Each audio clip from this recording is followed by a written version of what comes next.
is 6 o'clock. We'll call the meeting to order. I'd like to begin by acknowledging that we're in the Mi'kmaq, the traditional territory of the Mi'kmaq people. We also acknowledge that people of African descent have been in Nova Scotia for over 400 years, and we honor and offer gratitude to those ancestors of African descent who came before us to this land.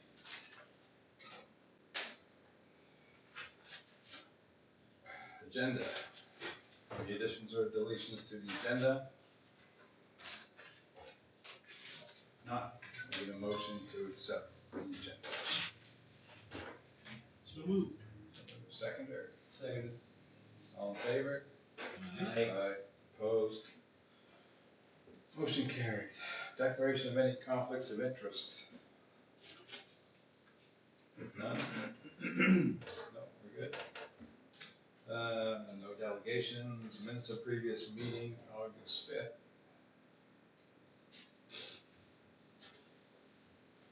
Any errors or omissions in that?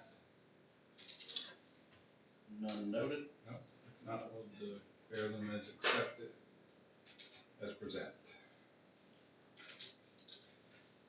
Report of the CAO.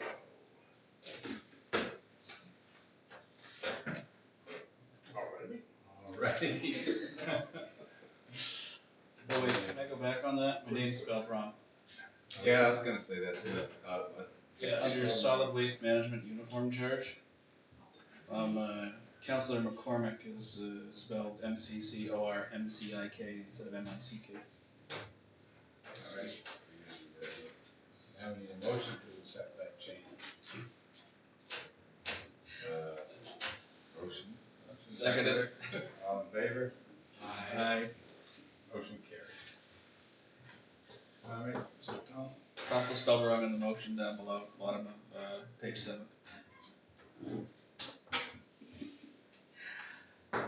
Thanks, Karen. And every other place that you did it in there. Yeah. And Yeah. I wanted to say one more too. I didn't know if you were going to catch it or not. Sorry. That's okay. Councillor McCormick spoke on other partners that need to be received. I think it means reviewed. Maybe be reviewed. I don't know. Is it? What section was that in? Down on general tax rates.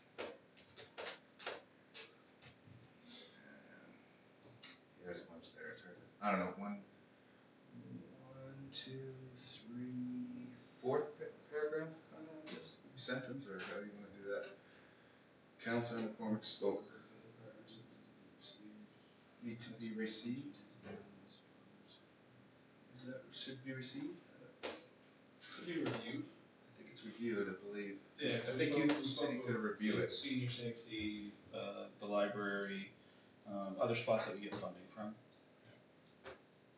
All need to be reviewed. So reviewed? That would make sense. Yeah. Leave it on spell check. Any other errors that anyone sees? All good? Alright, Tom. Okay. Can't put it off any longer. Yeah. I can't put it off any longer. Yeah, we bought you some time to get your report done. Alright. I had another continues to be a busy month. This was. And so first item is establishing a REMO that includes the municipality and district of Clare. So the CAOs and the EMO coordinator met to discuss merging DG REMO with the district of Clare to form a DG County REMO, which would create a stronger regional emergency management organization. The benefits are unified planning, all hazard plan for all municipalities, resource efficiency, shared equipment, facilities, and trained staff, stronger response, coordinated activation, and mutual support, cost savings, reduced duplication, better access to grants, and community confidence, one clear source of emergency information.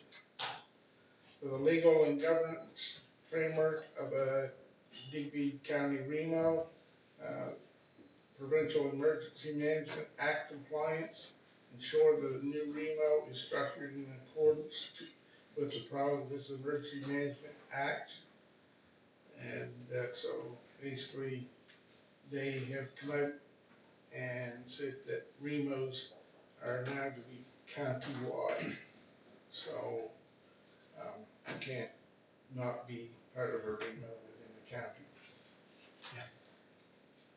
Council resolutions bylaw, each municipality must pass a bylaw or formal resolution authorizing participation in the joint EMO. This will usually revoke or amend the existing municipal bylaws. Intermunicipal agreement, a signed agreement that clearly defines purpose and scope of the REMO, powers delegated to the REMO, decision-making process, duration of agreement, and renewal termination clauses. Legal authority and responsibility clearly state that each municipality retains its statutory responsibilities but delegates planning, coordination, and certain operation functions to the REMO. Government structure, the Joint Emergency Management Committee, composed of elected officials and CAOs from each municipality, sets policy, budget, and oversight. Regional Emergency Management Coordinator, 2 full-time coordinators or small team with authority to act across all participating municipalities. Chain of command and roles define leadership in both planning and activation, including incident command, system alignment, and how local incident commanders interact with the REMO during an event. Operational integration, unified emergency management plan, merge existing plans into one all-hazards regional plan with annexes for local risks and resources, shared resources, inventory and pooled emergency assets, EOCs, comfort centers, communications equipment, generators, etc.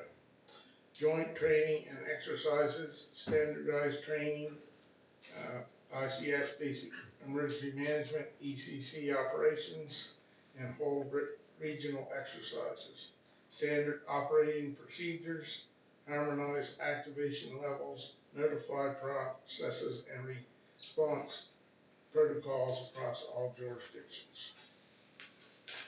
Communication and public engagement, unified public information plan, one voice for regional emergency messaging, community education, joint preparedness campaigns and resources for all residents, stakeholder engagement, involve fire services, police, EMS, NGOs, and volunteer groups early in the integration. Transition and implementation plan timeline. Establish milestones for legal approval, plan integration, and operational readiness. Change management. Address staff roles, reporting structures, and cultural differences between organizations. Continuity, maintain existing readiness while transitioning to the regional model. Training, all ECC teams are to be trained in basic emergency management, ICS 100, ICS 200, ECC course, and evacuation training. Proposed implementation timeline, phase 1, council motion to explore REMO creation, target date, month 2, agreement drafting, draft and review intermunicipal agreement. Phase 3 is legal adoption, pass bylaws, and sign the agreement. Governance setup, establish REMO and appoint a REMC, which is the remo coordinator, and combined plans, standard operation plans, and standard operating procedures and resource lists. And so that's basically to take up 12 months.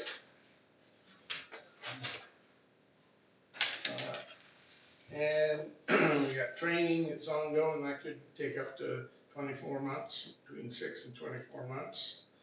And public launch in month 8, and validation for the first joint exercise and after action review in 12 months. So I would recommend at this point that the council approve phase 1 by approving a motion to explore the creation of a REMO that would include the town of Digby, the municipality of the district of Digby, and the municipality of the district of Clare.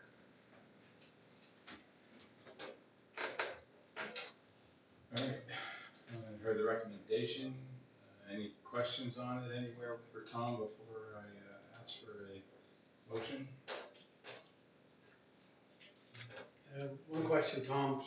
This comes down from the province? Basically, under the new, since the creation of the new Department of Emergency Management, basically the regional, they want REMOs to exist. There are already REMOs that exist. We are one, but we're only the district and ourselves. What the province has come down and said that you have to be a county-wide, so all units in the county have to be part of a REMO. Yeah. So The other question is, there's nothing we can do about it, but will we incur extra costs during setup or afterwards? No? no. Okay. I mean, basically, the meeting was, excuse me. The meeting was instigated by the District of Clare. They want to come to us. Okay. Right? Because Clare, because of their heritage and things like that, they would probably be given some flexibility on whether they went with Digby County, us and Digby, or maybe even go rearm. Yeah. Their preference is to stay within Digby County. Okay. So they came to us, so now so it just forms, and basically there's a lot more funding that the province will put out. Okay. And so, we can, I guess, by having county REMOs, the pie gets smaller, I guess, for the grant money. Yeah. So then it won't cost us any more, we'll more than likely end up with a better service. Yeah. Okay. Right. Any other questions? Will there have to be a bilingual component? No, we discussed that. They're, for the most part, excuse me, they're gonna be, they're gonna have their own team, as like the ECC team, they'll have a team, we have a team, the municipality has a team, right? So there may be some mixing, and I think that's probably what we may end up doing, is mixing the teams, so that, we don't have everybody in. It'll depend on where the event happens, right? Whose team will get called first. But that's why in there that basically there'll be authority given to. So if it was in the town, there was a disaster in town, and it lasted for more than 24 hours or whatever, our team would be the first to respond via the ECC, but after 12 hours or something like that, you're getting tired, so you need relief. So basically, with our current REMO, the CAOs are the incident commanders of the ECC. So we sort of have cross authority to whoever jurisdiction it is. If I'm not the seat, so if Tyler, for instance, took over relief for me and there was expenditures, he would have authority to, within the same limits that I would, right?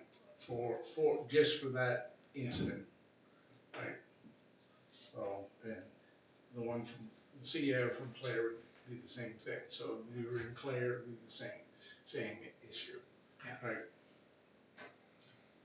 All right, can we get a motion for, if there's no other questions, can we get a motion to explore the creation of a REMO that would include the town of Digby, municipality district of Digby, and municipality district of Clare?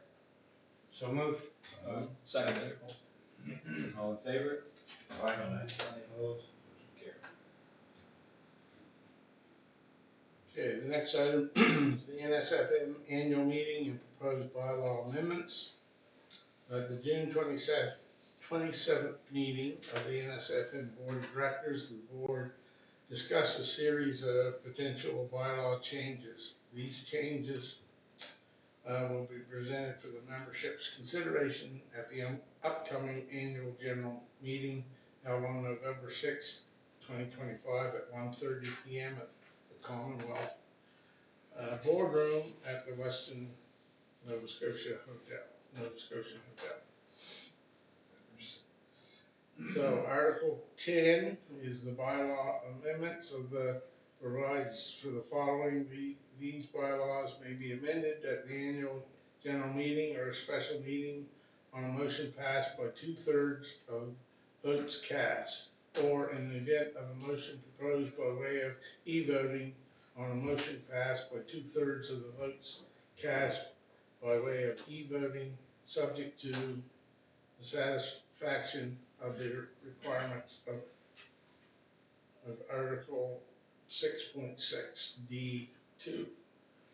Notice of the proposed amendments to the bylaws must be provided at least 28 days prior to the date on which they were discussed. So pursuant to this subsection, this information provides a minimum 28 days notice period of the proposed bylaw changes, for which there are 16 separate motions being proposed. Most of the amendments are housekeeping type amendments, but there are a couple of changes I'd like to draw your attention to. Motion 3, deletion of 3.6C in right of members. Be it resolved that the NSFM delete section 3.6C of its bylaws as follows and renumber accordingly. And that section says, may send municipal staff to members' meetings as advisors to elected municipal officials. Staff advisors shall not have voting rights, but shall be entitled to speak at such meetings. This amendment was put forward back in 2022, but was defeated by the membership. The consensus of the CAOs of the province is that this amendment can be interpreted that any staff, including the CAO, would not be allowed to attend any NSFM meetings or conferences. The CAO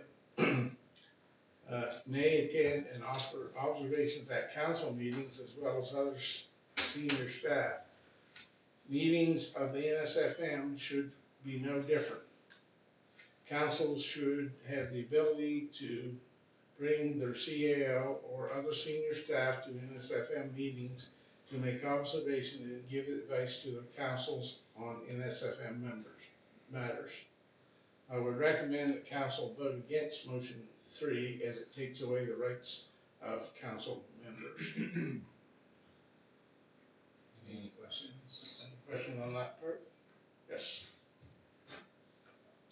Thank you. Would the FCM be following something like that as well? Is that a thing? No, I think this is a purely NSFM issue. Any other questions? Okay, Tom? Okay, so motion number 5 will change the composition of the board of directors by removing the representative of the Association of Municipal Administrators of Nova Scotia AMANs and reducing the size of the board from 17 to 16. The reasons the board is proposing this are AMANs and NSFM are separate and distinct organizations, and this is a structure that no longer makes sense given their unique roles. The NSFM board feels there are better avenues and more effective ways to utilize and communicate and strengthening our relationship with AMN, NS. The executives of both organizations have discussed this, and they are committed to work on a path forward for collaboration, communication, and cooperation. The consensus of the CAOs on this motion is that council should vote against this motion, as it will create a disconnect between the NSFM and the AMA. We agree that the ANS and NSFM are separate and distinct organizations. However, through cooperation and consultation, we can work together for the benefit of both organizations and the councils and the citizens we represent. Any questions on that, Councilor McCormick? Sure, I'm just wondering if it's possible for us to find out who put forth these motions in the first place. I'd be more actually interested in motion number 3, where it was previously defeated. Is there a specific municipal unit that keeps putting these forward to NSFM? I think that's coming from the board, but it's also coming from their director. Is there any reason why the board would put something like that forward? I mean, it doesn't make a lot of sense. You know, once again, going back to motion number 3, to say that, you know, like the CAO, so you're somebody who you're working here year-round every day, like 52 weeks of the year minus vacation time, whereas most members of council outside of HRM and Cape Breton, we're not full-time employees. It would be like taking the most experienced person and saying you can't have them there. And to me, I agree with you, it makes no sense. But I don't understand how it's coming up as a motion and even making it to NSFM in the first place. So I guess I'm just curious as to who and why they're not attached. A lot of this information you would have got already in an email from NSFM. I sent too many emails. Yeah. Oh, that's good. That's why I'm pointing these motions out, and because basically I think in the long run it's going to hurt the both organizations, right? But it's going to hurt the NSFM because you know, you've got elected people, and like I said, you know, a lot of councils, they rely on their senior staff for advice, and especially they don't quite understand what is being put before them. That's right. And so, quite frankly, I think that the opinion of the CAOs is that the executive director of NSFM is on power. Okay. I was wondering if it was Halifax. Yeah. No, it wasn't Halifax, actually. No. I mean, that raises another question to me, especially where motion number 3 was raised and voted down in 2022 to actually institute a moratorium before any motion could come back for a certain amount of time. Like, we just keep throwing the motion in there again until you get what you want. Like, you know, that's not. The bulletin, and that's the thing, the bulletin or the email that was sent out to councils about this highlighted motion 5, but was completely silent on motion 3. So they're trying to not get people realizing and get caught up in the things of what did I say there was? 10 or 12 motions? 15 motions. So you get caught up in a bunch of them, you're going to vote for something that you're not really paying attention to. It sort of will be telling where they put it in the conference too. Do they wait till the end of the day when everybody's tired and just wants to vote up and go back? You know, it'll be during the annual meeting. It's going to be at the annual meeting. So, anyway, I just wanted to bring that to council's attention. council. One question, Tom, if I may. If we don't go to that conference, we can still e-vote, I believe it said? I don't know. It talks about e-voting, but I don't think that the annual conference, Okay. the annual meeting, you have to be in attendance. Yeah, you get the badge and everything. They have been attendance. And the other change that they done a few years ago was that, they've changed the vote. It used to be that any delegate that went to NSFM or UNSM at that time, had a vote. Every council member that was in attendance, was a registered delegate, had a vote on any motion. Now they've changed it so that one vote per council. Right. So basically, council has to discuss it, and whoever their person is, usually it's the mayor, the warden, or other, could be any of the council members, but somebody has to be delegated as the voting delegate for the unit. So it's, That may seems like benefit smaller councils. yeah, but it seems like they're stacking it towards, more of a dictatorship than an actual democracy. And just for reference, I did find the email, it was sent last Thursday, so the information on all of them is there, but it doesn't have who made the motions or who seconded them, it just says motions made and seconded. Right. Any other questions? So, one other thing. So in our case, we would discuss this as a council and instruct one of our delegates to vote in that manner? Yeah. Okay. So I take it between now and November, we'll have that opportunity. We'll have that discussion, yeah.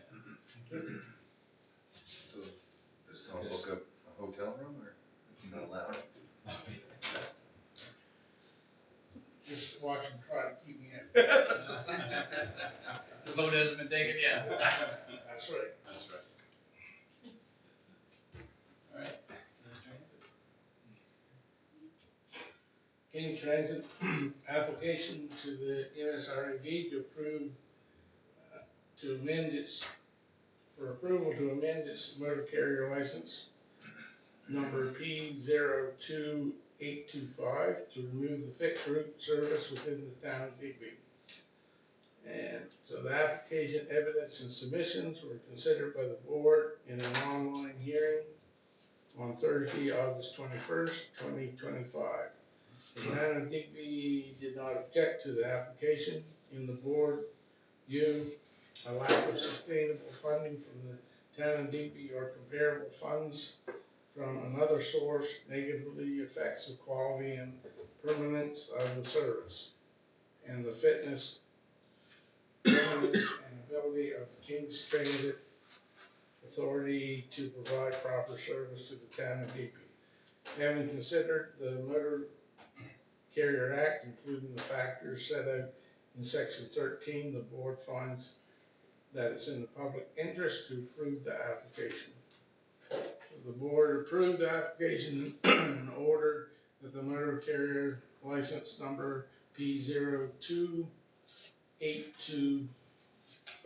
be amended accordingly, effective September 1st, 2025.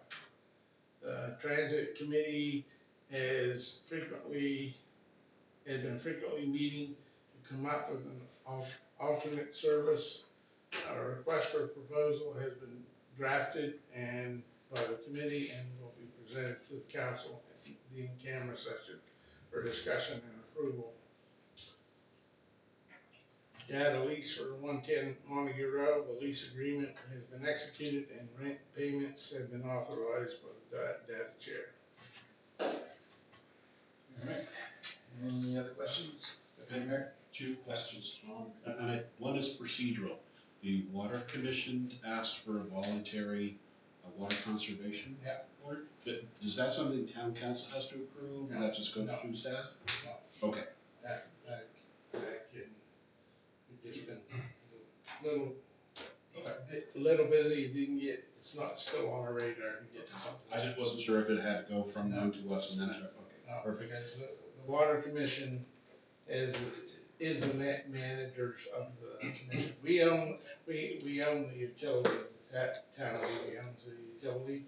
The water commission manages the utility and make all those decisions, so. Okay. Right.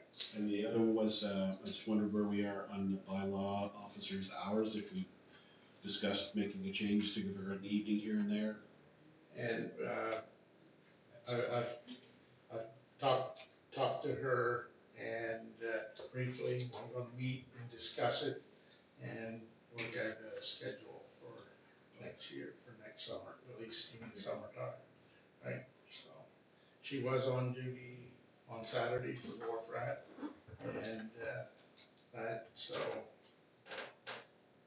anyway, from her point of view, it was pretty quiet, you know, as far as vending licenses and things like that. Most of that she was able to get addressed before the rally started, so. Okay, thank you. Any other questions for Tom? Okay, move on to the mayor's report. Transit seemed to be the month of August. We had 6 meetings for the transit committee this month. August 8th to 11th, welcome on behalf of the town for the opening ceremonies of Scalp Day's 50th anniversary. Had the wonderful opportunity to sit in the soaker seat, barbecue scallops, and presented the Thomas family with the 50-year certificate. They've been doing the Active Woodsman competition for 50 years now. And I was crowned the political scallop shucker champion. I defeated the warden in the RMLA. August 11th, attended the AGM for the Tie View. Once again, I was elected as chair. The daycare project is underway, and it looks like it may be open in October. This is the first in Nova Scotia to have daycare for its employees inside a residence. August 11th, we had a good turnout this year for the emancipation ceremony. I'd like to thank Leslie and Karen who put this event together, the Honorable Twyla Gross, Minister of Public Service Commission and African Nova Scotian Affairs, along with Dr. Henry Bishop, and local youth took part in the event. August 14th, Councillor Foote and Tom, we attended the Minister of Justice meeting with the RC Minister of Justice, in Halifax. We had quite a journey there.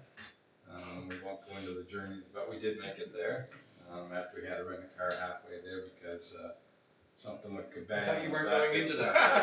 It'll be interesting that they hear that, the suspension broke and it sounded like the whole I think it was a heavy load. rear end fell off the van. I think it was a heavy load in the back seat, personally.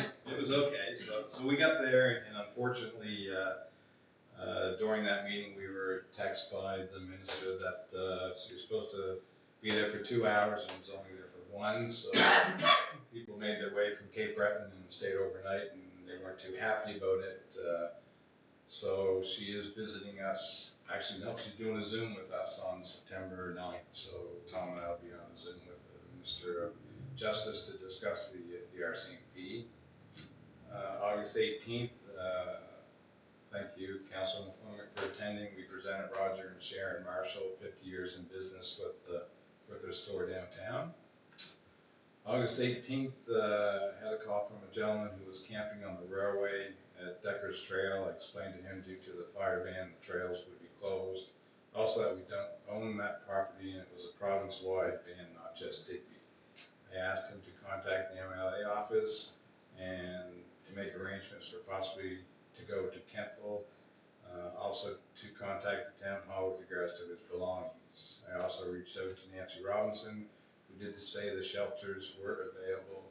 I called him back and gave him Nancy's contact information. These were the 2 shelters at the Catholic Church property.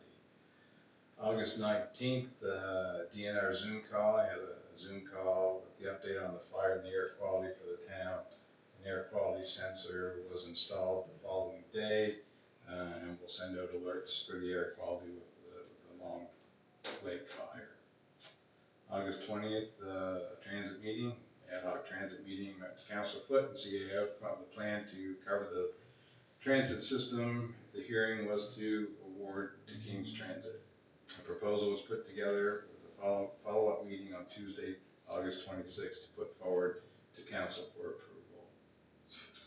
Attended the community garden 11th anniversary announcement on August 20th. Brought greetings from the town. The Director of Community Foundation of Nova Scotia organization who donates to local organizations announced that they will be giving the gardens $45,000 for the next 3 years. The new employee here on Mystery is doing an awesome job. This summer they provided fresh vegetables to the food bank, soup kitchen, as well as 2 other free pantries that are in the area. August 21st, attended the hearing for the transit. Virtual was set up here at the chambers. We had 3 residents from the town and 2 from the municipality who used the bus. The hearing, as we all know, went in favor of King's Transit, and service will cease August 30th, 2025. The residents I had called in July were called and updated in case they hadn't heard, as well informed them that we'll be working on a plan. As soon as we had one worked out, I would call them back. August 22nd, met with Trevor Annan, who was interested in developing some housing in the town. Took him on tour of the area for possible sites to look for some development. I had a call with him and another investor scheduled Monday, August 25th. August 24th, attended a fundraiser for Sobeys, for families at Christmas time. Had a great turnout, and I was a hot dog chef. August 26th, another transit meeting, met to discuss the next steps to get residents to and from downtown to the Canadian Tire transit stop. Reviewed the program and prepared it to go to council for this evening. August 27th, public engagement software, had a Zoom meeting with the company to demonstrate a public engagement program to possibly take it to council. Tom suggested that the company do a demo at a council meeting in September, and the company was Coco Rico. Tom had met him at the FCM in Ottawa this past summer. Also attended the Port Association, Water Commission, Planning, Digby Recreation, Todd Terrace, Executive Committee, and Committee of the Whole. Anyone have any questions? Yeah. You missed the biggest one in there. Make-A-Wish we did. Oh, Okay. yes. We did the Make-A-Wish golf tournament as well. Councilor Foot, myself, Councilor Weir.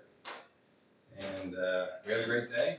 It was good. And apparently, Councilor McCormick was 10 inches close to the hole. And we did that. It was a great day. Thank you for organizing that. Hey, you're welcome. Good job. I have an important question though. Mhm. I noticed on the 24th you were a hot dog chef. What happened on July 1st? July 1st, I was hot dog chef too. I don't think so. That's not part of the mayor's report. Oh, okay, sorry. Yes, that's right.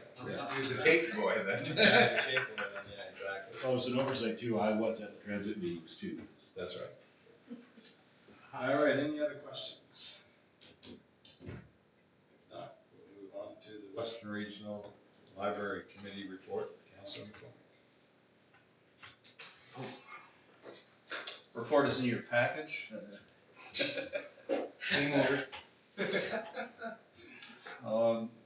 I think we actually discussed this at maybe one of the previous month's meetings, but essentially the library is still in a similar spot to some of our other organizations within the province where their funding model has not been updated and they are facing a funding shortfall. So that was the big takeaway from the meeting, that they are still working with the province and essentially status quo throughout the summer, and they've got some meetings in, this month actually, with some of the provincial representatives to talk about the funding model and see if they can get an updated one. There is the potential for cuts to service in the Digby area if an improved, updated funding model doesn't come through. Any other questions? Councilor McCormick? We'll move on to Digby Area Recreation Deputy Mayor. Report is in your package. It was quite a busy meeting because we had not had a meeting in August, or for July, sorry. Swim Nova Scotia partnered with the Recreation Facility Association of Nova Scotia to support the province in undertaking a provincial swimming pool infrastructure study. So that'll be quite interesting to see what they come back with and actually tell us what the state of the province's public swimming pools are and where they are and where it's lacking. RFP was issued in May for the repairs to the arena center wall, but there was no bids coming back. And what Sharon told us was some of the contractors were telling her that that was a bad time of year to put it out. They've kind of already scheduled all their work for that year, so that's why we didn't have any. So we put it out again, and they got 2 bids, but the 2 bids that we got don't coincide with trying to get the ice in and the repairs to the ice plant done. So she's going to get one thing done first, so get the ice in and up and running and the plant repaired. And then we'll look again later when they told us to put the RFPs out to be more successful. So when they're planning their work, that's kind of a time to put it out. So that'll be hopefully coming up soon.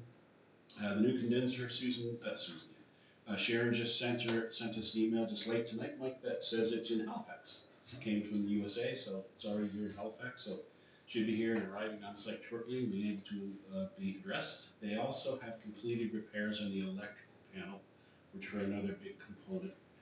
We toured the site and looked at it, and it was really a smorgasbord of years and years of work and add-ons, and it was a mess. So nice to see that part was done. Digby Dolphins had a swim meet, and they had great success.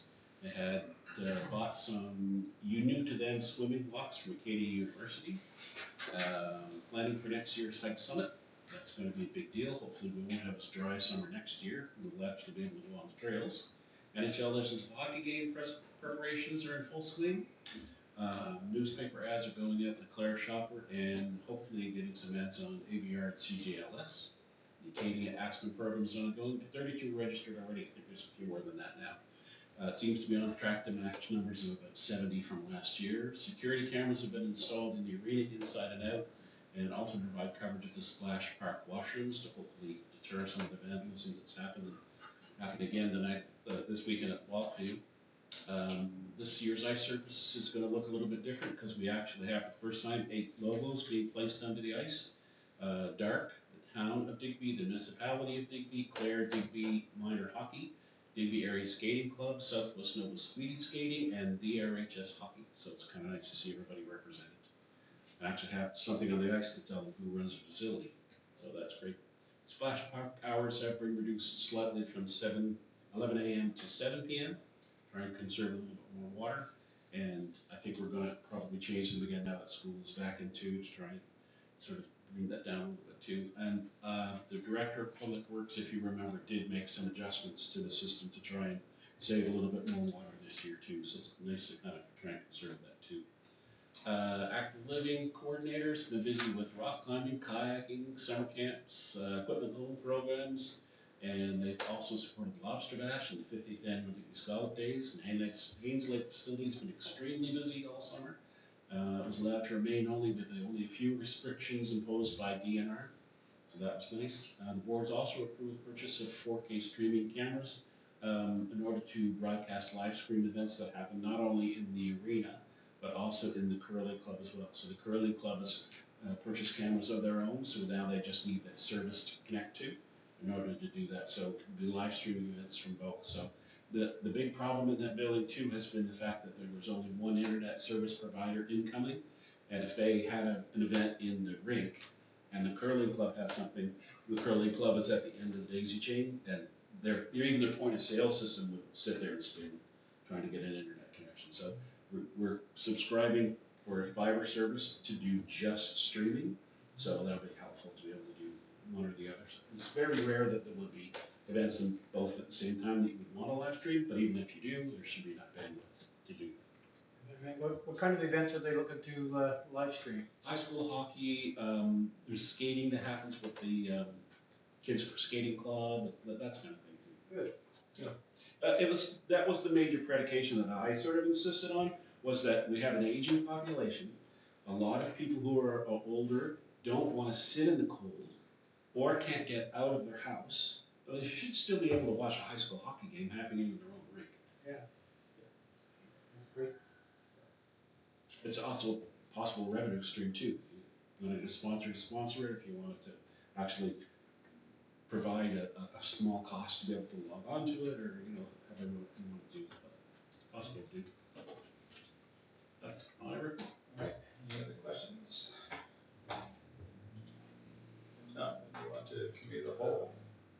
And we have one motion, a recommendation coming out of committee of the whole. I'd like to move that the draft cell phone during council meeting policy be adopted. And a seconder? I'll second that. Seconder. Any questions on cell phone policy? Yes, Councilor Weir. As you know, I stated last time, I think we're all grown adults in here, and to prove the point of what happened tonight when Yeah. Rick's phone went off, Councilor Rick, maybe we can just do a statement at the beginning of, please put your phone on vibrate, we all have emergencies, families, and emergencies don't wait for council meetings, stuff like that. Just my opinion. I'd be in favor of that warning when the meeting starts. Could you put that right after the, After the land acknowledgement. yeah, That's- put it right in there. That's Because also I- for computers too. I don't even remember I have a cell phone most of the time. So I believe there is, so basically, the cell phone policy is if you have to take a call to leave the chambers. Same with taxes or anything that you have to do, if you leave the chambers to do it. Turn your phones on silent, so, if there is an emergency that you have to go to, it doesn't say you can't. See a text come through and say, I gotta go, so. Yeah, and it does say discreetly if you're using it for council-related business or anything that's needed that you can. Right. And, yeah, there will probably be times where you'll see me doing calculations and stuff over here, Same. questions come up, and, yeah, it's just, be respectful, don't be, watching YouTube when someone's talking. There's another important component in there too, that's not just telephone calls. It's requiring that the approval of the chair of the CAO, if they want to record, if they want to take pictures. That's another important component.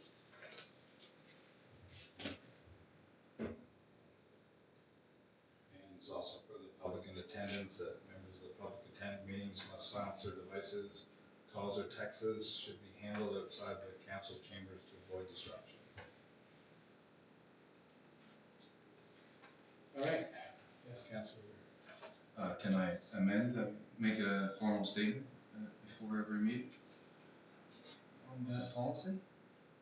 Just stating that we do where land acknowledgement and stuff like that, and just at the beginning, I think it's a good idea. Just a reminder, you mean, to Yes. turn the phones off? Just on vibrate. That doesn't have to be in the policy. Doesn't have to be in the policy, Okay, right? sure. So, yeah. Or we can just charge $25 on the phone, because you donate to the food bank. Right? So, I'm just gonna build a Faraday cage right around the whole. yeah, there you go. All right, so we have a motion and a seconder. All those in favor, signify by saying aye. Aye. Aye, opposed? Motion carried. Thank you. All right, correspondence, notice of variance. Tom, can you go into that for us, please? Okay, so, I had an application for a side yard variance for for 115 King Street. The development, for the construction of the four unit apartment building. And so, the reason that it's here is because the town of Digby is an owner of property within 30 meters. And, so this is the notice that went out to everybody within 30 meters. And, giving everybody 14 days from the receipt of the notice and to the date to receive, or the town has received a notice of appeal.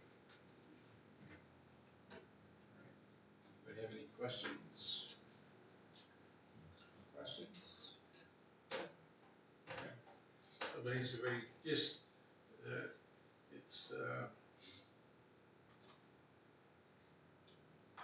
the variance allows for, to have the southern side yard setback of 12 feet as opposed to, I think it's 15 feet, so it's a 3 foot variance.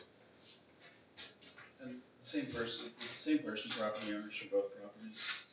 Yeah, Yeah. same property, so there was then, there is the property on the opposite side on the north boundary, that's a different individual. And, so it covered the 30 meters of this is covered, along Second Avenue and along King Street. So the school, because we're the owners of the school property, that's why we got one, the lobster factory got one. And, Okay. everybody on that section block of King Street essentially got one. Okay. Any other questions for Tom on that? Okay. Move on to the new business, M1 NSFM conference, and that is November 4th to 7th. So if you plan on attending, please let Leslie know or Karen know that you'll be going, and she can book the room for you. You also take care of the registration, Leslie, or do we do that? No, you guys do the registration, we booked it. Okay, so don't forget to do your registration. Yeah. Because you don't want to get all the way Yes, somewhere Counselor, way far away and not be registered for a convention. Thanks for being clear. If you have any troubles registering, let us know and we'll help you to register, but it's a pretty simple process, so. Is there anyone at this point in time that's planning on going, aside from mayor and CAO? Yeah, anyone else planning on going? I'll go. So this one is open to anyone to go. Same place, right? Last time? Yeah, The same West. place last time, the Weston, yeah. So, Weston or Hotel Nova Scotia? Same Weston, place. same place. Weston, Weston is in Oak Is the new, did you, right. Is that where you're booking rooms at, Leslie? I was able to secure rooms there for everything, so. So if you're not going, let her know so Yeah, she so we can can- cancel the rooms. Yeah. Okay. All right, Victoria Street Shore Road resurfacing.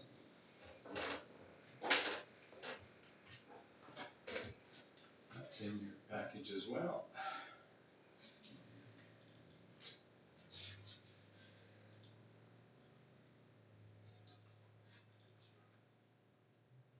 So Tom, if you want to go on with that, we did have we're in a budget for it, we're under budget, so.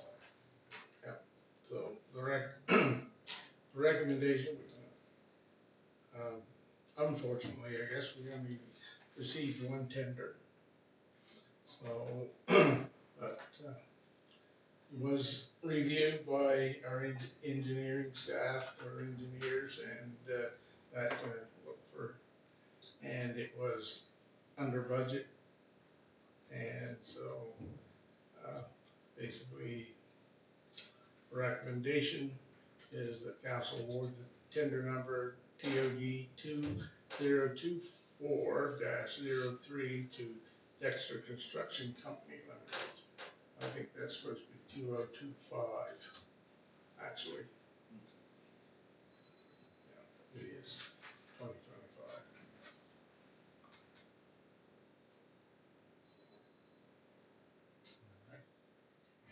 You don't need a motion for that. Yeah.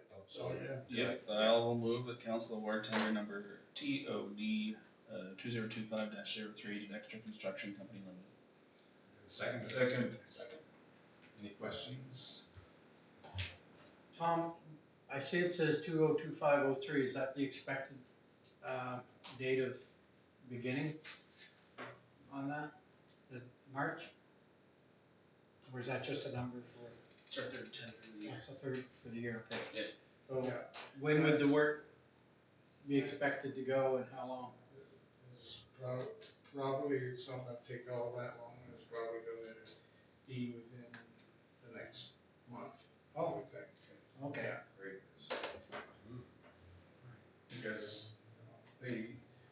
really don't like to, November is the latest that they want to be able to, that they would like to be able to pave, because, the quality of the pavement and weather conditions and that aren't favorable, so. No, that's good, it's at the right, good time of the year for us. And just to point the clarity on it, so with the $692,000 approximate price there, is that our half or is that the entire? That's the entire thing. The entire thing, so. Yeah, so we're getting 50% of that. Okay, good, so the province will cover 50%.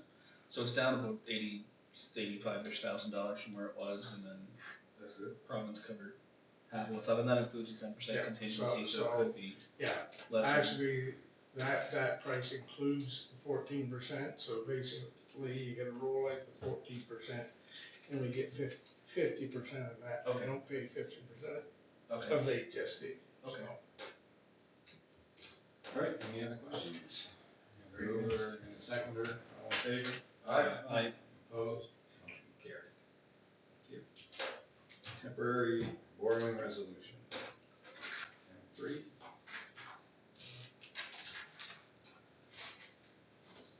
All right, so we're looking at temporary borrowing of $1,515,000.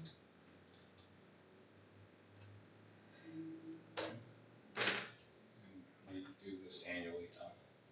several budget items. Yeah, there's several budget items, but there's two debenture they issue debentures twice a year, fall and spring, so this is the fall one. We didn't do a spring debenture, and, so it depends on whether we need to borrow. We don't borrow unless we need to borrow. If we have enough reserve money, we do, but, these are, so. Right, so can we get a motion for the borrowing resolution? Make that motion for temporary water resolution for $1,515,000. Seconder. Second that. Seconder, Councilor McCormick. Any questions? All in favor? Aye. Opposed? Motion carried. M4. Strong mayor powers. Where's that conflict of interest? Yeah. Here's where we're gonna get that AMS out of NSFM. This is the joke, right? So Tom did a little thing here with the overview of it. If you wanna just breeze through it a little bit, Tom, AMS. So, basically, had a conference call, or a Zoom call, of all CAOs across the province. And to discuss this, we also discussed the bylaw changes of NSFM as well. But this one in particular, because this one is provincial legislation, and this is what the province is thinking that they want to do. Well, because of the bike lane. And, so, basically,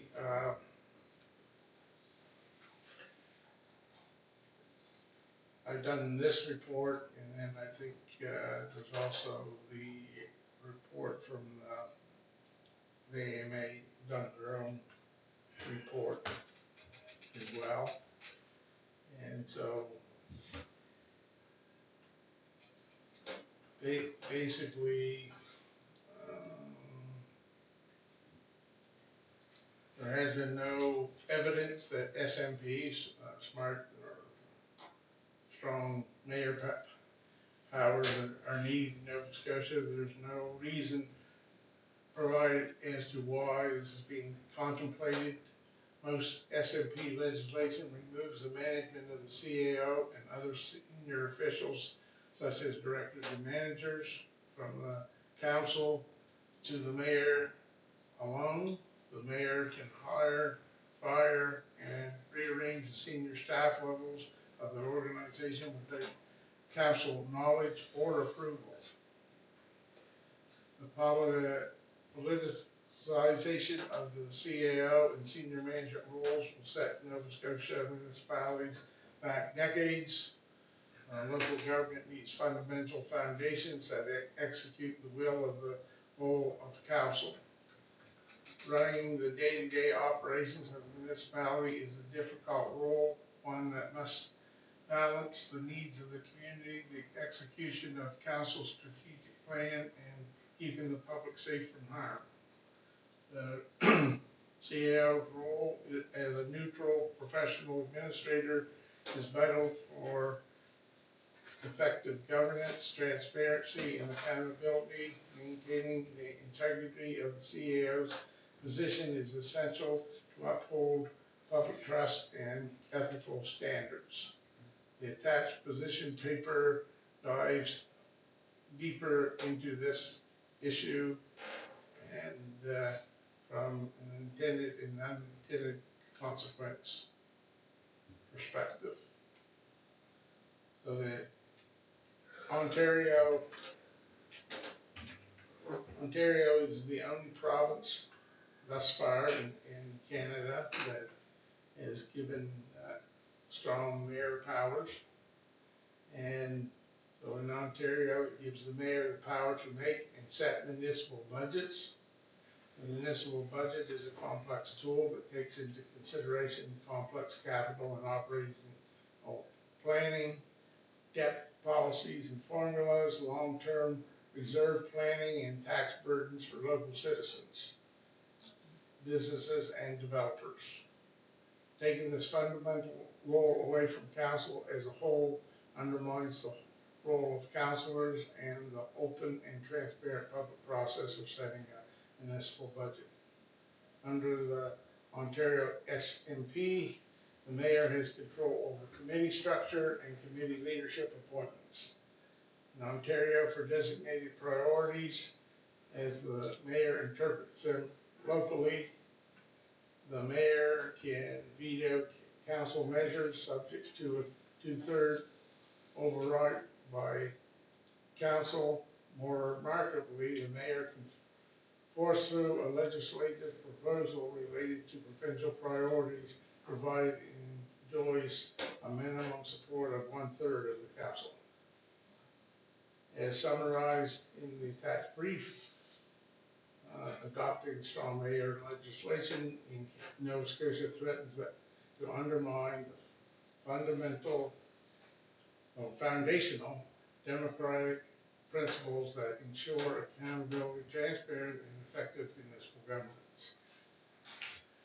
It risks politicizing local government, weakening the role of the municipal senior management and members of council, and reducing public confidence in municipal institutions, all of which are crucial to healthy democracy. Any comments? Does this stem in part, Tom, from Halifax City wanting to shut down the street for bicycle lane? That's exactly what it is. I think that's, Sorry. HRM is the only one that has a charter, right? And so I think they're looking at making changes to Halifax charter in this direction. So there's one, so will they all. Yeah. And that's the thing. So they basically, the thing is that I think for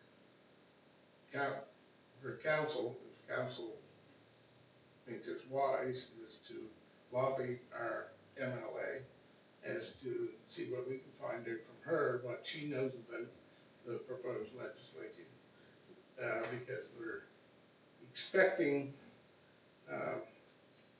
AMA is sort of expecting that to be part of the fall city. And so if they can poke this through, then, That's the sad part. If the province wants to do it, Nothing we can do. they'll just do it. you'll have no mayors, because I certainly You don't want would to. dare say you wouldn't have many Right. councillors either. You have no home, it's burned down. Exactly, so. So, like I said, in larger municipalities, it may work, but this is the American model, right? It's a Trump model. We just talked about dictatorship, some other stuff, that makes no sense. Actually, it's quite funny that they make it so you can fire the staff, like the CAO and anyone else, but you can't fire the elected officials that easily. But you don't have to listen to us. I'm sure that's a thorn in their side. Yeah. That's exactly it. All right, so Okay, next time you're, go ahead. But you can usurp their power. Yeah, that's right. All right, we're going to council. Okay, would this be something that the mayor personally should approach our MLA, or is it something the council as a whole should perhaps send a letter to the MLA as our concern? Wouldn't hurt to send a letter, really. Yeah, well, we were talking about setting up a meeting with her, With her anyway, yeah. right? Yeah, So well, this could be an agenda item for that meeting, definitely, and then you can hear it, no disrespect to the mayor, but this is strong mayor powers and the mayor lobbying For for it or against it, Not only that, it says you can give it back to the CAO, the powers as well, you can But juggle. it's so open to abuse. I mean, here's a model for you. The province has something they want done.